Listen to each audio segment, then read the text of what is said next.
Salut amis, vous êtes sur la chaîne Révélation divine. Ici, nous explorons le texte sacré de la Bible. Plongez avec nous dans le monde merveilleux des révélations spirituelles. N'oubliez pas de vous abonner à notre chaîne et de liker.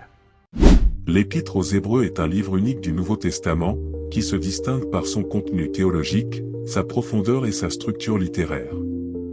Elle commence par une déclaration majestueuse affirmant que Dieu, qui a parlé à plusieurs reprises et de différentes manières par le passé à travers les prophètes, s'est révélé dans les derniers jours par le Fils. Cette introduction donne le ton à toute l'Épître, soulignant que le Christ est la révélation suprême de Dieu et la figure clé du plan de salut divin. L'objectif principal de l'Épître aux Hébreux est de renforcer les croyants dans la supériorité du Christ sur tous les éléments de l'Ancien Testament et de les inspirer à ne pas renoncer à leur foi, malgré les épreuves et les tentations. Le contexte de la rédaction de l'Épître est lié aux difficultés rencontrées par les premiers chrétiens, dont beaucoup étaient d'origine juive. Ils faisaient face à des persécutions, des doutes et des pressions de la part de la société environnante, ce qui les poussait à revenir aux rituels familiers de l'Ancien Testament. L'auteur cherche à les fortifier en montrant que tous les aspects de l'ancienne systématique, y compris les prophètes, les anges, Moïse, la loi et les sacrifices, trouvent leur accomplissement dans le Christ et perdent leur nécessité. L'énigme de l'auteur de l'Épître reste l'un des sujets les plus intéressants. Bien que traditionnellement l'attribution soit faite à Paul, le style et l'argumentation du texte diffèrent de ses autres épîtres. D'autres auteurs présumés incluent Luc, Barnabé, Apollo et même Priscille. Cependant, malgré l'absence d'un nom précis, il est évident que l'auteur avait une connaissance approfondie de la tradition juive, des lois de Moïse et des Écritures, ainsi qu'une révélation profonde sur la nature du Christ et la signification de sa mission. Le public cible de l'Épître est constitué de chrétiens juifs qui connaissaient bien l'Ancien Testament, ce qui explique les nombreuses références à celui-ci et l'utilisation d'images telles que le tabernacle, les sacrifices et les grands prêtres. Le thème central de l'Épître aux Hébreux est la supériorité du Christ. L'auteur affirme dès les premières lignes que le Fils surpasse les prophètes par lesquels Dieu a parlé dans le passé, car il ne fait pas que transmettre un message de Dieu, mais il est lui-même la parole et la révélation définitive. Le Christ surpasse également les anges, qui étaient considérés comme les porteurs des commandements divins. En lui, les anges adorent, mais ne s'égalisent pas à lui. Moïse, le plus grand leader et législateur d'Israël, était un serviteur fidèle dans la maison de Dieu, mais le Christ est le Fils qui dirige la maison. L'idée centrale de la supériorité du Christ se manifeste particulièrement dans l'explication de la Nouvelle Alliance, qui ne repose pas sur des rituels temporaires, mais sur le sacrifice éternel du Christ, offert une fois pour toutes. La Nouvelle Alliance, comme le souligne l'auteur, offre non seulement le pardon des péchés, mais aussi la transformation du cœur, puisque la loi de Dieu est maintenant écrite dans les cœurs des croyants. Ce chapitre établit les bases pour une étude plus approfondie de l'Épître, ouvrant devant les lecteurs une grande vision du dessein de Dieu et les inspirant à s'accrocher au Christ, qui a achevé l'œuvre du salut et a ouvert l'accès à Dieu pour tous les croyants. Le chapitre sur le Christ en tant que révélation suprême de Dieu dans l'Épître aux Hébreux révèle la nature unique du Christ et sa supériorité par rapport à ceux qui ont jamais servi d'intermédiaire entre Dieu et les hommes. L'auteur commence par affirmer qu'auparavant, Dieu a parlé à plusieurs reprises et de différentes manières par les prophètes, mais maintenant il s'est manifesté dans le Fils. Cette déclaration souligne que les prophètes, bien qu'ils aient été des porteurs importants de la parole de Dieu, n'étaient pas en mesure de donner une révélation complète de Dieu. Ils transmettaient des aspects particuliers de la volonté divine, mais cette révélation était partielle et préparatoire. Le Christ, en revanche, est la révélation finale et complète, dans laquelle Dieu s'est entièrement manifesté. Le Christ ne se contente pas d'apporter un message de Dieu, comme le faisaient les prophètes, mais il est lui-même la parole incarnée, exprimant l'essence et la nature de Dieu. Ensuite, l'auteur compare le Christ aux anges, qui, dans la tradition juive, étaient perçus comme des êtres majestueux et puissants, jouant un rôle clé dans les desseins de Dieu, y compris la transmission de la loi à Moïse.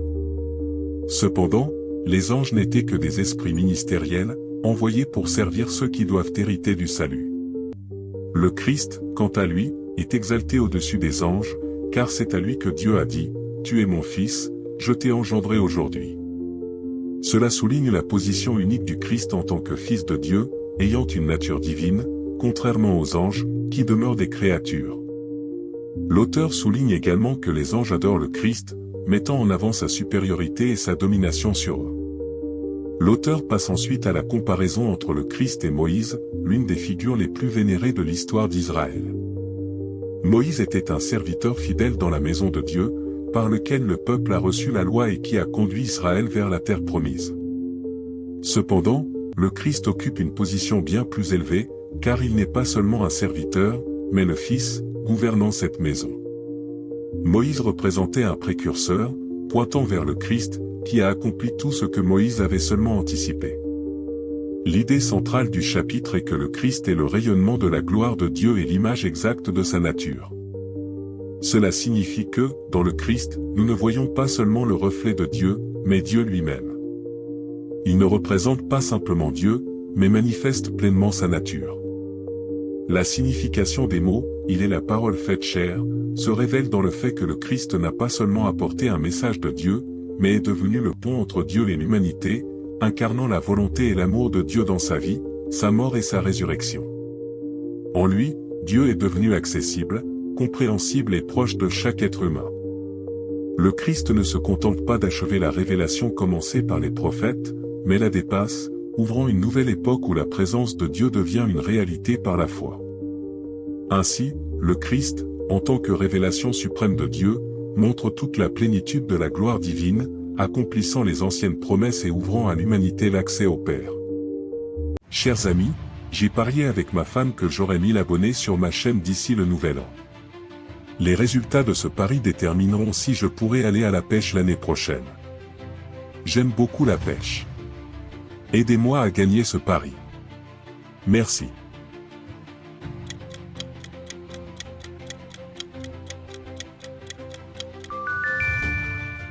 Le chapitre sur le nouveau grand prêtre dans l'Épître aux Hébreux révèle la grandeur du ministère du Christ, qui est devenu le médiateur parfait entre Dieu et l'homme, ouvrant le chemin vers Dieu à travers son sacrifice unique. Dans l'Ancien Testament, le grand prêtre occupait une place particulière dans la vie religieuse d'Israël, étant le seul à pouvoir entrer dans le Saint des Saints du Temple pour se présenter devant Dieu. Cet accès n'était possible qu'une fois par an, lors du jour de l'expiation, lorsque le grand prêtre apportait le sang de l'offrande pour les péchés de tout le peuple et pour ses propres péchés. Son rôle était un symbole de la miséricorde de Dieu, mais soulignait également la rupture entre la sainteté de Dieu et le péché de l'homme. Cependant, malgré l'importance de ce ministère, il était limité et imparfait. Les sacrifices d'animaux ne pouvaient pas supprimer complètement le péché, mais seulement le couvrir temporairement, nécessitant des répétitions incessantes des rituels. Chaque année, le grand prêtre entrait dans le Saint des Saints, rappelant que la véritable rédemption n'avait pas encore été atteinte. Le Christ, en tant que grand prêtre parfait, change complètement ce système. Il n'a pas besoin de sacrifice pour lui-même, car il est sans péché. Sa sainteté fait de lui un grand prêtre unique qui peut s'approcher de Dieu avec une justice absolue. Le Christ comprend les faiblesses humaines, car il est lui-même devenu homme et a éprouvé des tentations, des souffrances et de la douleur. Cependant, contrairement à tous les hommes, il est resté sans péché, ce qui fait de lui celui qui peut non seulement avoir de la compassion, mais aussi offrir un sacrifice parfait pour le péché. Son sacrifice n'est pas le sang des animaux, mais sa propre vie qu'il a donnée volontairement. Ce sacrifice est l'achèvement de tous les sacrifices, car il a été offert une fois pour toutes. Il a supprimé le péché non pas temporairement, mais complètement, ouvrant ainsi pour toujours le chemin vers Dieu. Le Christ est entré non pas dans un sanctuaire terrestre fait de main d'homme, mais dans le véritable sanctuaire céleste, se trouvant en la présence même de Dieu. Son ministère dépasse tout ce que l'Ancien Testament pouvait offrir, car il est fondé sur la puissance éternelle de son sacrifice. Au moment de la mort du Christ, le rideau du temple, séparant le Saint des Saints, se déchira, symbolisant la fin de la séparation entre Dieu et l'homme. Maintenant, chaque croyant peut s'approcher avec assurance du trône de grâce, sachant que ses péchés sont pardonnés et que sa relation avec Dieu est rétablie. Le Christ non seulement a terminé l'œuvre de rédemption, mais il continue également à intercéder pour nous en tant que grand prêtre éternel. Son sacrifice non seulement nous purifie de nos péchés, mais nous rend capables de vivre en la présence de Dieu. Ainsi, le Christ, en tant que nouveau grand prêtre, dépasse tout ce qui a existé avant lui.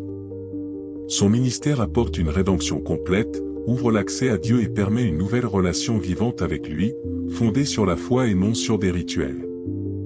Le chapitre sur le Nouveau Testament dans l'Épître aux Hébreux révèle la profondeur du plan de salut de Dieu, qui surmonte les aspects temporaires et limités de l'Ancien Testament, les remplaçant par une réalité éternelle et parfaite à travers Jésus-Christ. L'Ancien Testament, donné par l'intermédiaire de Moïse, était fondé sur une loi gravée sur des tables de pierre, qui régulait la vie du peuple d'Israël et servait de reflet à la sainteté et à la justice de Dieu. Cependant, cette alliance était temporaire et limitée, car elle dépendait de l'obéissance humaine et de l'accomplissement de rituels.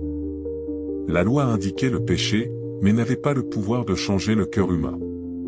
Les sacrifices d'animaux, établis comme moyen de purification du péché, pouvaient seulement couvrir les péchés, mais ne les éliminaient pas. Ces sacrifices se répétaient encore et encore, rappelant que le péché existait toujours et que l'accès à la présence de Dieu restait limité. L'Ancien Testament était comme une ombre, pointant vers la réalité à venir qui s'accomplira dans le Nouveau Testament. Le Nouveau Testament, établi par Jésus-Christ, représente l'accomplissement parfait du plan de Dieu. Il n'est pas fondé sur les œuvres humaines, mais sur la grâce de Dieu et le sacrifice du Christ. Si la loi de l'Ancien Testament était inscrite sur des tables de pierre, la loi du Nouveau Testament est écrite dans les cœurs des croyants. Cette transformation intérieure, opérée par le Saint-Esprit, rend les gens capables de vivre conformément à la volonté de Dieu.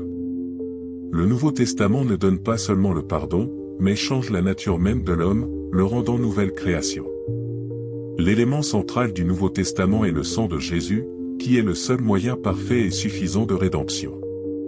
Contrairement au sang des animaux, utilisé dans l'Ancien Testament, le sang du Christ élimine complètement le péché, purifiant non seulement extérieurement, mais aussi la conscience. Ce sacrifice a été offert une fois pour toutes, et son effet est éternel. Grâce à cela, les croyants reçoivent un pardon total et peuvent s'approcher librement de Dieu. Le rideau déchiré dans le temple au moment de la mort du Christ symbolisait la fin de la séparation entre Dieu et l'homme, qui existait à cause du péché. Maintenant, quiconque croit en Christ a accès à la présence de Dieu. Le Nouveau Testament ouvre aux croyants de nouvelles relations avec Dieu, basées sur l'amour, la confiance et la grâce, plutôt que sur la peur et les rituels. Cette alliance offre non seulement le pardon des péchés, mais aussi la promesse de la vie éternelle et de la proximité avec Dieu. Le Nouveau Testament est éternel et inébranlable, car il est fondé sur l'œuvre parfaite du Christ, et non sur des efforts humains limités. Ainsi, le Nouveau Testament surmonte toutes les limitations de l'Ancien Testament, accomplissant ses images et symboles prophétiques, et ouvre un nouveau chemin vers Dieu, un chemin de foi qui apporte la vie, la liberté et un héritage éternel. Le chapitre sur la galerie de la foi dans la lettre aux Hébreux constitue un témoignage majestueux sur des personnes dont la vie était fondée sur la confiance en Dieu et dont la foi sert d'exemple à toutes les générations suivantes. L'auteur du 11e chapitre donne dès le départ une définition de la foi comme étant la certitude de ce qu'on espère et la conviction de ce qu'on ne voit pas. Cette certitude n'est pas dépendante des circonstances visibles, mais repose sur la fidélité de Dieu et ses promesses. La foi devient un pont entre le présent et l'éternel, reliant le temporaire aux promesses éternelles de Dieu. L'auteur présente des exemples de grands héros de la foi, en commençant par le début de l'histoire humaine. Abel, le premier héros mentionné, a offert à Dieu un meilleur sacrifice que Caïn, car sa foi était sincère et exprimait une confiance totale en Dieu. Enoch, qui était agréable à Dieu et n'a pas connu la mort, est devenu un exemple de vie en communion constante avec le Créateur. Noé, obéissant au commandement de Dieu de construire une arche, malgré les moqueries des autres, montre que la foi se manifeste par des actions, même lorsque les circonstances paraissent absurdes. Abraham, figure centrale de la galerie, se distingue par sa disposition à quitter son pays pour s'aventurer dans l'inconnu, en faisant confiance à la promesse de Dieu. Sa foi a atteint son apogée lorsqu'il était prêt à sacrifier son fils Isaac, croyant que Dieu pouvait le ressusciter. Sarah, la femme d'Abraham, a également été incluse dans cette galerie pour sa foi, car malgré son âge et sa stérilité, elle a cru que Dieu tiendrait sa promesse de lui donner un fils. Moïse, ayant renoncé à la gloire terrestre et aux richesses de la cour égyptienne, a choisi de souffrir avec le peuple de Dieu, car il avait les yeux fixés sur le Dieu invisible. Sa foi l'a inspiré à conduire le peuple d'Israël à travers la mer Rouge et à recevoir la loi sur le mont Sinaï. L'auteur mentionne également Rahab, une femme qui, malgré son passé, a montré sa foi en cachant les espions d'Israël, ce qui a conduit à son salut et à son inclusion dans le peuple de Dieu. Mais la galerie de la foi ne se limite pas uniquement aux victoires et aux miracles. L'auteur souligne ceux qui, malgré leur foi, n'ont pas reçu ce qui leur avait été promis durant leur vie terrestre. Certains ont subi moquerie, souffrance, exil et même la mort, mais ils ont continué à s'accrocher aux promesses de Dieu, sachant que leurs souffrances présentes sont temporaires, tandis que les promesses de Dieu sont éternelles. Cela met en évidence que la foi n'est pas une garantie d'une vie facile, mais une force qui permet de surmonter les épreuves avec l'espoir d'un avenir divin. Ces héros de la foi nous inspirent aujourd'hui en montrant que la foi n'est pas simplement un sentiment religieux, mais une confiance active en Dieu, qui se manifeste par des actions, des décisions et de la persévérance dans les moments difficiles. Il nous rappelle que notre vie fait également partie du grand plan de Dieu, et la foi que nous manifestons aujourd'hui nous relie à l'éternité. L'auteur encourage les lecteurs à regarder vers ce grand nuage de témoins et à puiser leur force dans leur exemple, afin de continuer leur parcours de foi avec assurance et patience, en gardant les yeux fixés sur Jésus, qui est l'auteur et le consommateur de notre foi. Ainsi, la galerie de la foi non seulement inspire, mais nous exhorte aussi à devenir nous-mêmes une partie de cette histoire, en vivant avec une foi qui relie le présent au dessein éternel de Dieu. Le chapitre sur le danger de la dérive spirituelle dans l'Épître aux Hébreux constitue un sérieux avertissement sur la facilité avec laquelle une personne peut s'éloigner de Dieu si elle ne veille pas consciemment à préserver sa foi. L'auteur utilise l'image d'un bateau qui, ayant perdu son ancre, est lentement emporté par le courant, pour montrer que la dérive spirituelle est rarement soudaine et évidente. C'est un processus progressif qui commence par de petits compromis, la négligence de la prière, l'inattention à la parole de Dieu et l'affaiblissement de la discipline spirituelle. Ces modifications, apparemment insignifiantes au départ, peuvent conduire à un éloignement total de Dieu et à la perte d'une foi vivante. L'auteur souligne que nous devons porter la plus grande attention à ce que nous avons entendu, afin de ne pas nous écarter, rappelant que l'Écriture est notre ancre spirituelle qui nous empêche de dériver. Sans une immersion régulière dans la parole de Dieu, la foi devient vulnérable, et le cœur commence à céder aux doutes et aux séductions du péché. Cette séduction du péché est particulièrement dangereuse car elle endurcit le cœur de l'homme, le rendant incapable d'entendre la voix de Dieu. En se référant à l'histoire d'Israël, l'auteur met en garde contre les conséquences de l'incrédulité et du murmure, qui se manifestèrent lorsque les Israélites, après avoir été libérés de l'esclavage en Égypte, refusèrent de faire confiance à Dieu sur le chemin de la terre promise. Bien qu'ils aient vu de nombreux miracles, leurs cœurs demeurèrent endurcis, ce qui les conduisit à la rébellion et au refus d'entrer dans le pays promis. Cette génération périt dans le désert, ne voyant jamais l'accomplissement des promesses de Dieu. L'auteur s'adresse aux lecteurs contemporains en leur exhortant à ne pas répéter ces erreurs, en déclarant « Aujourd'hui, si vous entendez sa voix, n'endurcissez pas vos cœurs ». C'est un rappel pressant que nous avons l'opportunité de répondre à l'appel de Dieu maintenant, à ce moment précis. Aujourd'hui, symbolise l'urgence et la pertinence de l'appel de Dieu, car chaque nouveau jour est donné comme une chance de répondre à sa voix et de fortifier notre foi. Rester dans la parole de Dieu est un moyen clé de lutter contre la dérive spirituelle. L'auteur souligne que la parole de Dieu est vivante et efficace, comme une épée à double tranchant, pénétrant jusqu'à la division de l'âme et de l'esprit, discernant les pensées et les intentions du cœur. Elle corrige, dirige et fortifie le croyant, l'aidant à garder le focus sur la vérité de Dieu, même lorsque le monde autour tente de distraire et d'éloigner. Un autre élément important pour prévenir la dérive spirituelle est la communion avec d'autres croyants. L'auteur exhorte à s'encourager mutuellement chaque jour afin que personne ne tombe sous le mensonge du péché. Cela souligne que la foi n'est pas seulement un voyage personnel, mais un effort collectif où les frères et sœurs en Christ se soutiennent, aident à surmonter les doutes et inspirent à continuer de suivre Dieu.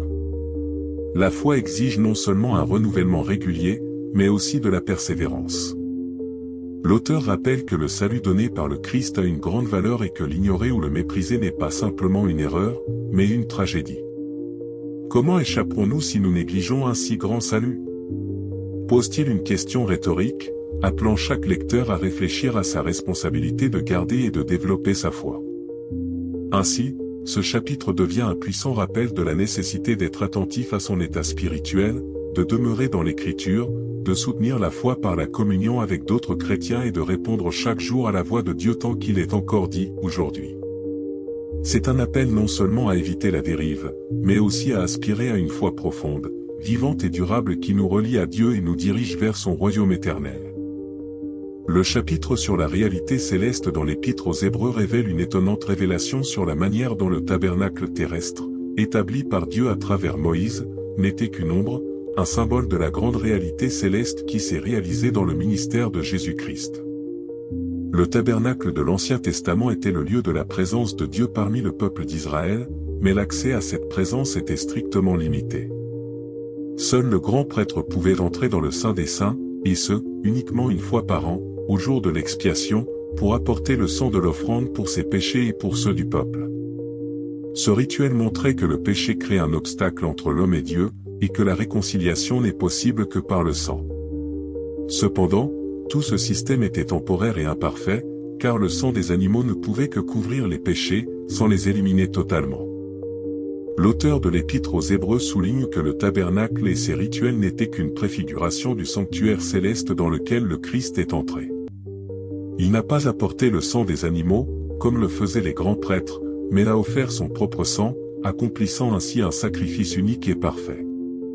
Son entrée dans le sanctuaire céleste était non pas un acte symbolique, mais un acte réel et éternel de rédemption qui a éliminé le péché une fois pour toutes. Contrairement aux grands prêtres, qui offraient des sacrifices encore et encore, car leur acte était temporaire, le sacrifice du Christ a été offert une fois pour toutes et son effet est éternel.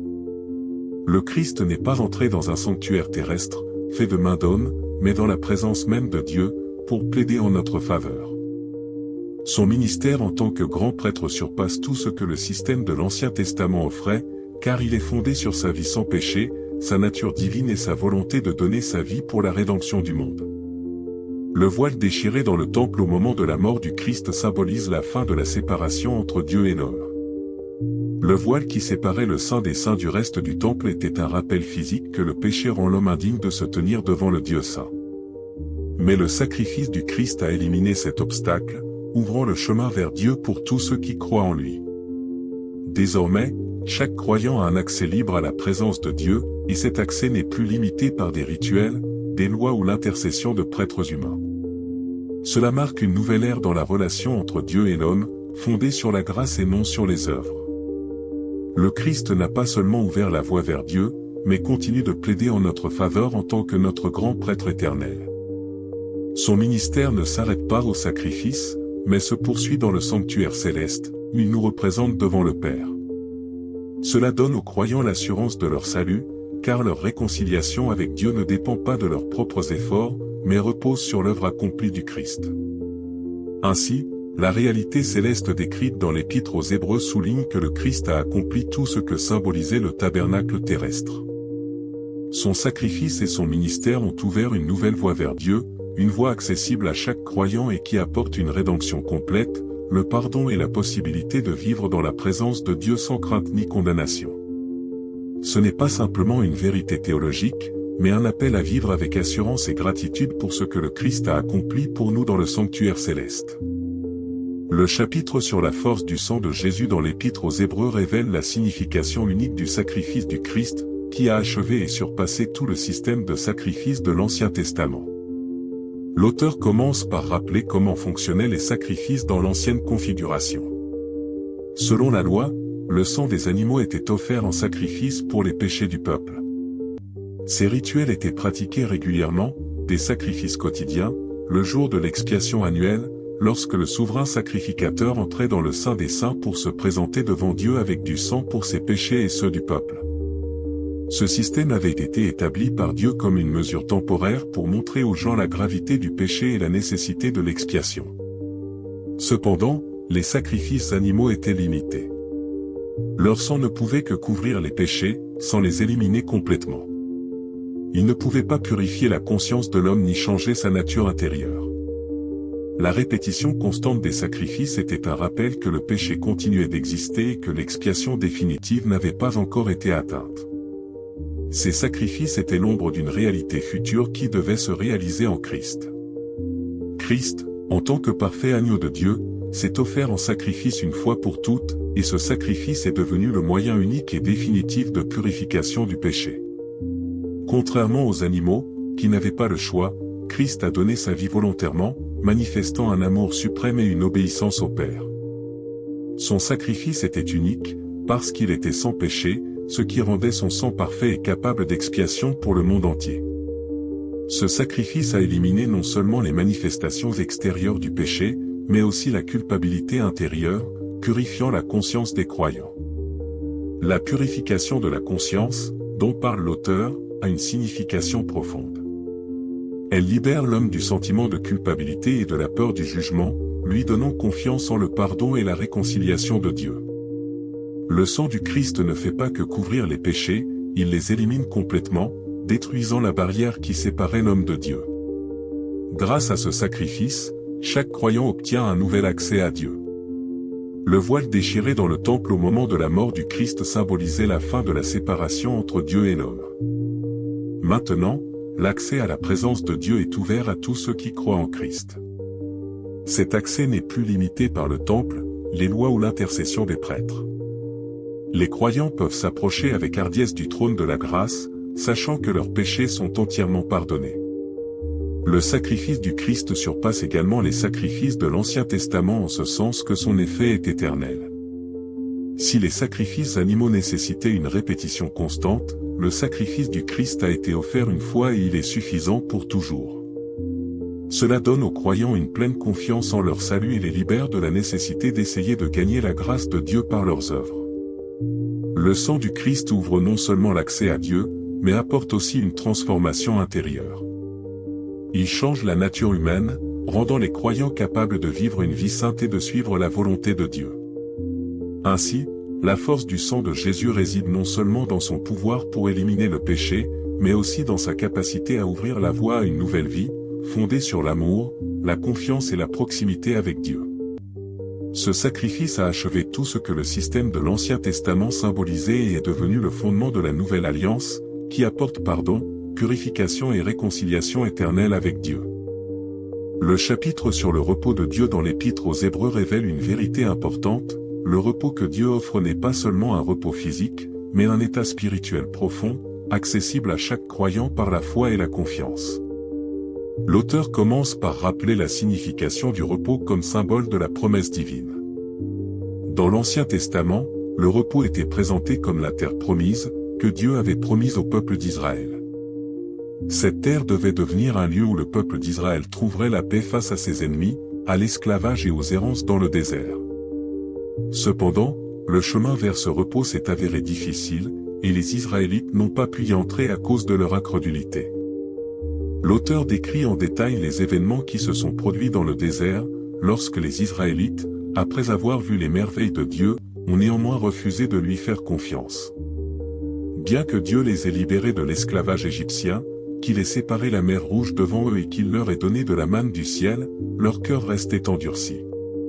Ils murmuraient, doutaient et s'élevaient contre Dieu, même lorsqu'ils se trouvaient aux portes de la terre promise. Leur peur des ennemis s'est révélée plus forte que leur foi dans la promesse de Dieu, et cette incrédulité a été la raison pour laquelle toute une génération n'est pas entrée dans le repos. Cette leçon, l'auteur de l'Épître utilise comme un avertissement pour ses lecteurs, les exhortant à ne pas répéter les erreurs des Israélites. Il dit, « Aujourd'hui, si vous entendez sa voix, n'endurcissez pas vos cœurs, soulignant que la possibilité d'entrer dans le repos de Dieu est toujours disponible. » Aujourd'hui, devient un concept clé, qui souligne l'urgence de répondre à l'appel de Dieu. Le repos de Dieu n'est pas seulement une promesse pour le futur, mais une réalité dans laquelle on peut entrer par la foi. L'auteur explique que ce repos est lié à l'achèvement des œuvres de Dieu, comme dans le cas de la création, lorsque Dieu se reposait le 7e jour. Ce repos symbolise la plénitude et la complétude qui viennent lorsque l'homme fait confiance à Dieu et s'en remet à lui, plutôt qu'à ses propres efforts. Le croyant qui entre dans le repos de Dieu se libère des inquiétudes, de la peur et de l'anxiété, car il sait que Dieu est fidèle à ses promesses. Le repos de Dieu est aussi une anticipation de la vie éternelle, où il n'y aura ni souffrance ni lutte. Cependant, l'auteur souligne que l'entrée dans ce repos ne peut se faire que par la foi. L'incrédulité, comme dans le cas des Israélites, devient un obstacle qui sépare l'homme du repos de Dieu. La foi, en revanche, ouvre la porte, permettant aux croyants de recevoir les promesses de Dieu et de vivre en paix même dans ce monde. Ce repos n'est pas l'absence de difficultés, mais la certitude de l'amour et de la puissance de Dieu, qui permet de traverser n'importe quelle épreuve avec la paix dans le cœur. L'auteur avertit également que l'entrée dans le repos nécessite des efforts. Cet effort n'est pas lié à un travail physique, mais à un choix conscient de faire confiance à Dieu chaque jour, quelles que soient les circonstances. La foi doit être vivante et active, et non passive. Elle exige de demeurer dans la parole de Dieu, qui est vivante et efficace, capable de convaincre, de diriger et de fortifier.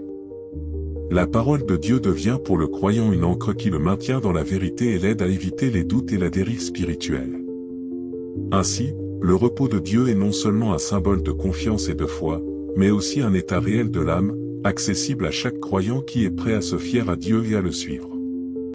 Ce n'est pas simplement un repos, mais un renouvellement spirituel profond qui apporte la paix, la certitude et la joie dans la relation avec le Créateur. Le chapitre sur le royaume inébranlable dans l'Épître aux Hébreux constitue le point culminant de toute la lettre, orientant l'attention des lecteurs vers le royaume éternel de Dieu et les exhortant à vivre à la lumière de cette grande vérité. L'auteur souligne que tout ce qui est temporaire dans ce monde sera un jour ébranlé et détruit, mais le royaume de Dieu demeurera inchangé et éternel. Ce royaume n'est pas fondé sur des efforts humains ou des valeurs terrestres, mais sur la fidélité, la justice et la puissance de Dieu. Il symbolise l'accomplissement total du plan de salut de Dieu, où chaque croyant trouvera un repos définitif et une communion parfaite avec Dieu. L'auteur fait appel à l'image de la montagne Sion, la décrivant comme un lieu où les justes, les anges et le Christ lui-même vivent en unité et en gloire. Cette image inspire et encourage, montrant que le royaume de Dieu a déjà commencé à se manifester et est accessible aux croyants par Jésus-Christ. Contrairement au royaume terrestre, qui sont sujets à la destruction et à des changements, le royaume de Dieu ne sera jamais ébranlé, car il repose sur des principes éternels et la grâce divine. Vivre à la lumière du royaume inébranlable exige des croyants un engagement total, un amour sacrificiel, un service sincère et une véritable adoration. Cela ne se limite pas à reconnaître le royaume comme une réalité future, mais implique une vie qui reflète ses valeurs dès maintenant. L'auteur exhorte les lecteurs à démontrer un amour sacrificiel en prenant soin des autres, plaçant leurs intérêts au-dessus des leurs. Ce type de service devient une expression de la foi, qui s'exerce non seulement par des mots, mais aussi par des actions. L'adoration occupe également une place centrale dans la vie des croyants, mais elle ne se limite pas à des rituels ou des chants. La véritable adoration est un style de vie, où chaque choix, chaque pensée et chaque action sont consacrées à Dieu et reflètent son caractère. Vivre à la lumière du royaume inébranlable exige également une maturité spirituelle et de la persévérance. L'auteur rappelle que le chemin de la foi ne sera pas facile. Les épreuves, les tentations et les circonstances extérieures testeront la détermination du croyant. Cependant, il encourage que la persévérance est possible grâce à un focus sur l'Éternel. Nous sommes entourés d'un grand nuage de témoins, dont les vies nous inspirent à poursuivre notre chemin, malgré les difficultés. Ces exemples nous rappellent que la foi tournée vers Dieu a la force de surmonter tous les obstacles. L'appel à la maturité spirituelle se présente sous la forme d'un avertissement, « Notre Dieu est un feu dévorant ». Cela souligne la gravité de notre responsabilité de vivre selon notre appel en tant que citoyens du royaume de Dieu. La maturité spirituelle se manifeste par la capacité à résister aux tentations temporaires, à ne pas céder à la peur et à s'accrocher aux promesses de Dieu. Ce n'est pas simplement un progrès en connaissance, mais une transformation de toute la vie selon les principes du royaume. Ainsi, le chapitre conclut l'Épître aux Hébreux par un puissant appel à vivre par la foi, qui reflète les valeurs éternelles du royaume de Dieu. C'est une vie dédiée au service, à l'amour et à l'adoration, une vie tournée vers le céleste plutôt que vers le terrestre. Les croyants sont appelés non seulement à attendre l'accomplissement des promesses de Dieu, mais aussi à participer activement à leur réalisation, montrant au monde que le royaume de Dieu est déjà ici et qu'il est inébranlable. Un tel mode de vie renforce non seulement la foi, mais aide également à maintenir la persévérance, sachant que notre héritage en Dieu est absolument inébranlable et éternel. L'Épître aux Hébreux est un magnifique appel à élever notre regard du temporaire vers l'éternel, des efforts humains à l'œuvre parfaite du Christ. Elle rappelle que la foi n'est pas seulement un chemin de salut, mais aussi le fondement d'une vie pleine de sens, de joie et d'espérance. Le Christ, ayant accompli toutes les anciennes promesses de Dieu, est devenu notre lumière guide, nous menant vers le royaume inébranlable. Ce message nous inspire à rester fermes, à faire confiance à Dieu dans toutes les circonstances et à vivre de manière à ce que chacune de nos actions reflète la gloire du royaume éternel, qui ne sera jamais ébranlé.